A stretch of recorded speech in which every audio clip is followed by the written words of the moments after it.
Okay, magandang tanghali sa inyo. Gulay, ano na naman tayo mga kagulay dyan.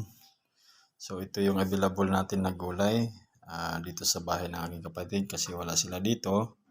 So kung ano lang yung available na nandyan sa ano niya na medyo iba nga, medyo malambot na. So at least magugulay pa rin natin. Kagaya nitong ampalaya, medyo ano nito siya lambot konti pero okay pa to, gulay pa to. Tapos ito, marami silang ganito, konti lang kinuha natin kasi hindi natin maubos.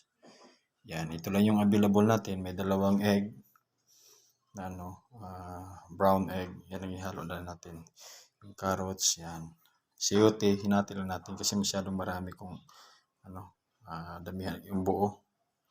So ito lang yung available. So lutuin na natin. So mamaya tingnan natin kung anong resulta. Sa palagay ko masarap siguro ito. Thank you.